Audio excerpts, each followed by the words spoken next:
Ever wondered what goes into the food you eat? I grew up on a wheat farm with sheep and cows, and I now live on 130 acres outside of Byron Bay, and we have 60 cows here. We don't eat takeaway, and we are actively trying to reduce our meat consumption. Dan Riegler is also someone who ponders a lot about what food is made of. Previously based in the US and pursuing a career in finance, Dan's passion for food sent him into a very different world.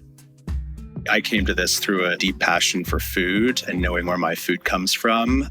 I grew up between Europe and the US, so sort of a mix between two food cultures, erring more towards the European side, but really wanting to understand what was going into what I was eating. When Dan moved to Asia in 2010, he found himself working on a number of projects concerning agriculture with his former employer. That's when I started connecting the dots between the impact of where my food was coming from and the systemic issues with, how we produce and consume most food and then the environmental impacts of that. Dan didn't know it yet, but that experience led him to start a business in 2018 called KARANA, a company that produces a whole new category of meat made from jackfruits. Welcome to Good Business, a Launchpad podcast that goes behind the scenes of the leaders of good businesses who have people, planet, and profit at the core of their mission. I'm Chris Edwards, founder of the Honeycombers and Launchpad, and this is the story of KARANA and how its co-founders, Dan Riegler and Blair Crichton, are turning jackfruit into a super crop and revolutionising the meat industry. So you're probably thinking, why jackfruit? Well, when Dan started KARANA in 2018, he had a singular goal in mind, impacting change around the issues in food and the agricultural system. And it just so happens that jackfruit ticked all of the boxes as a perfect solution. So when we were sort of looking around for which crops to focus on in terms of crops that were very scalable, very farmer-friendly, had a very positive regenerative impact in terms of soil, biodiversity, tapping into wasted or underutilized resources, also told an interesting story nutritionally, but that we could actually turn into something quite interesting from a product standpoint and add value around, everything kept coming back to jackfruit, which ticked all those boxes. Here's Dan's co-founder, Blair, who joined Dan on the KARANA journey a few months into its founding, with more to add.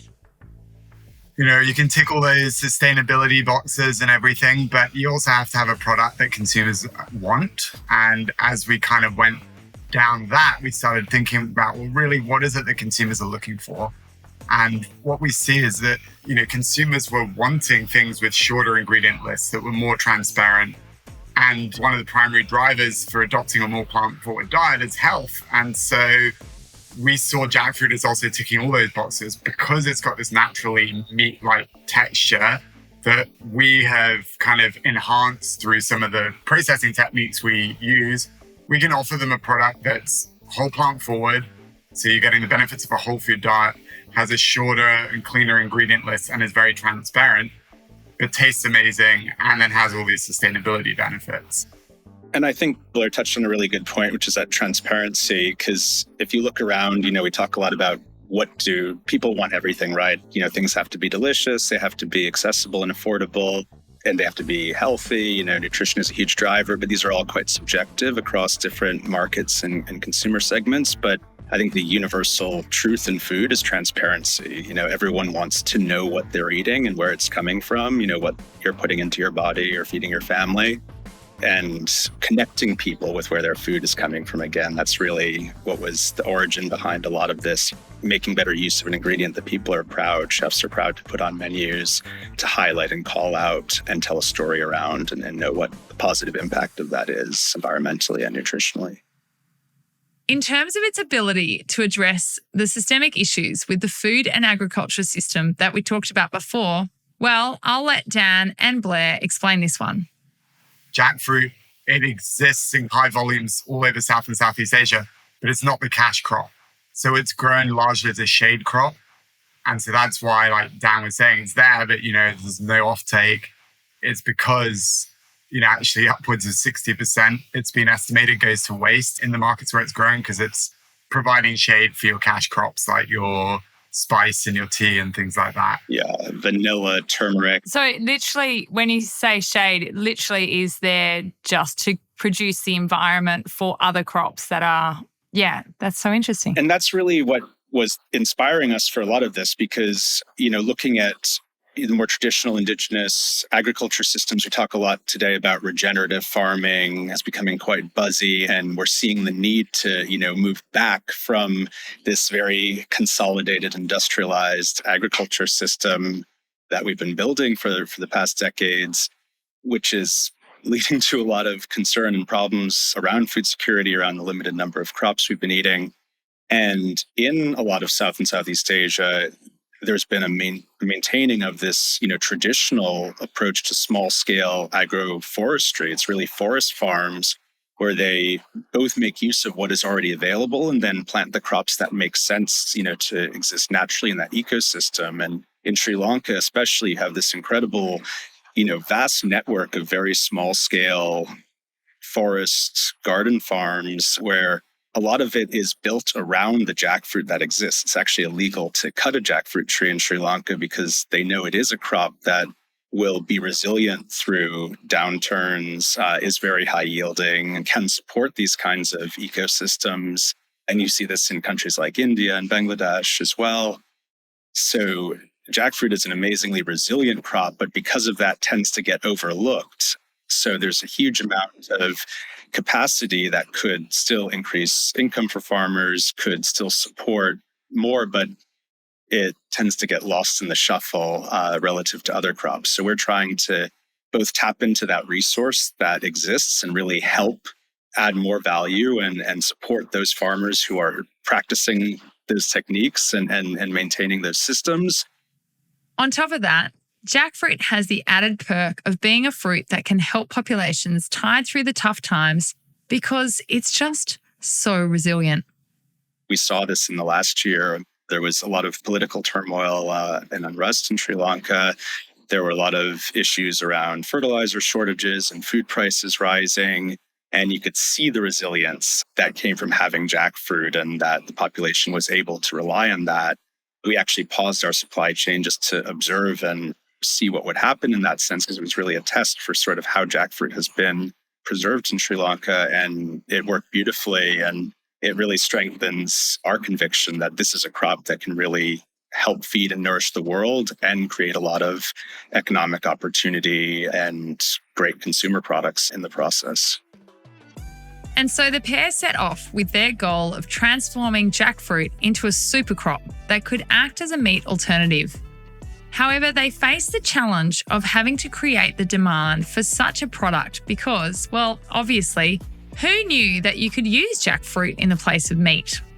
Where they found success in creating a market for their product was via partnerships with chefs at restaurants.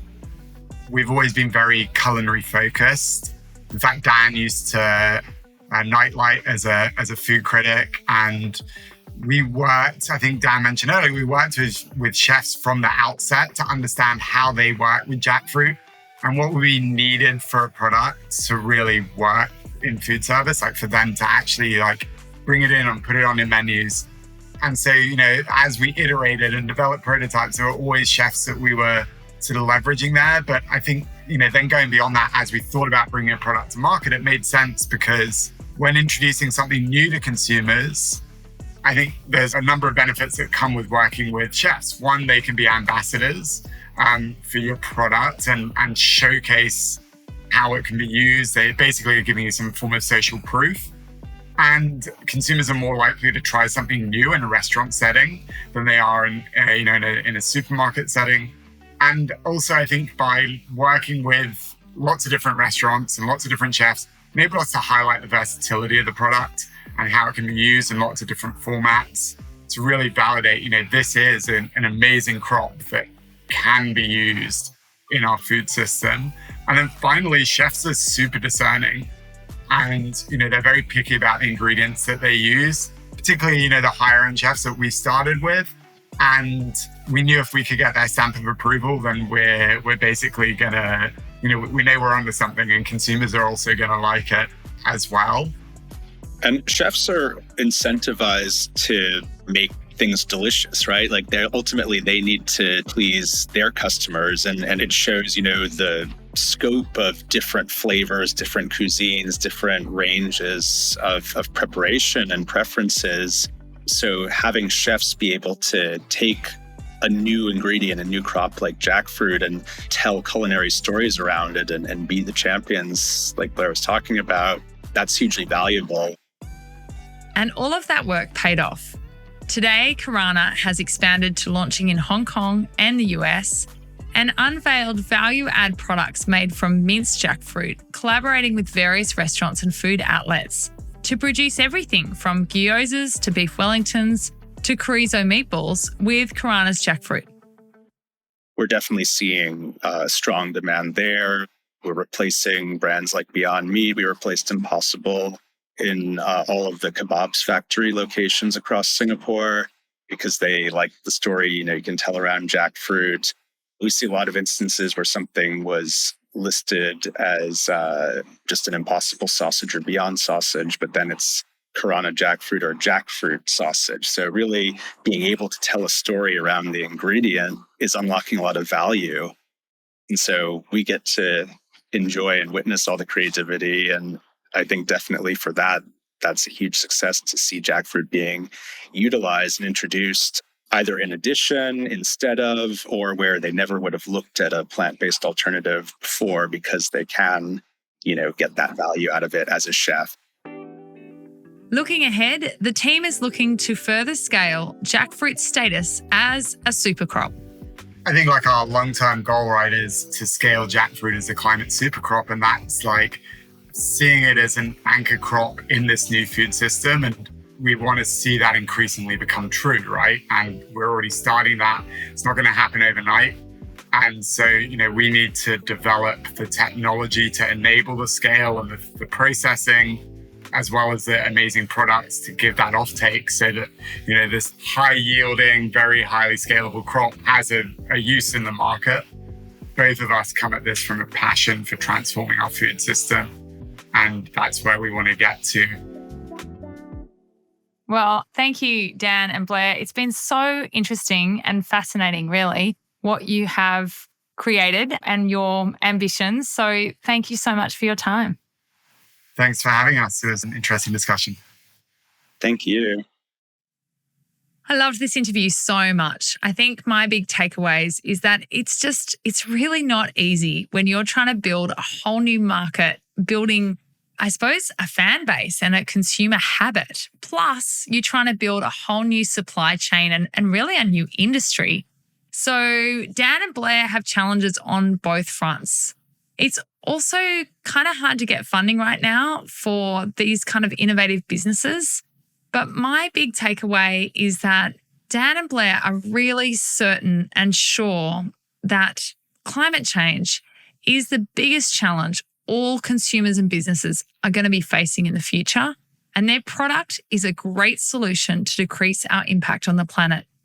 They know, and they're hedging their bets, that very soon there's going to be a massive swing to vegetarianism and eating meat replacement products. And they're very clear on their vision and mission. And I think that's what keeps them going through this really tough journey. I really admire Dan and Blair, and I feel like we need more entrepreneurs in the world that can see that this climate challenge is the most important thing we're facing right now, and that are solutions-focused, innovators, risk-takers, and just so inspiring with their single focus. Thanks so much for tuning in. I hope you enjoyed this episode as much as I did. If you want to learn more things about what Dan and Blair and the KARANA team are up to, just go check them out at eatkarana.com. I also just wanted to thank you for your support of the Good Business podcast. And please reach out if you've got anyone that you think we should welcome to the show. You can email us at podcast@thelaunchpad.group. And of course, we'd really appreciate it if you could give us a rating or leave us a nice review on any podcast platform that you're listening to. If you liked today's episode, please share it, post it on your socials or on LinkedIn. That's how podcasts grow and get discovered. And if you're not a subscriber, give that follow button some love. We've got a lot more stories to share with you.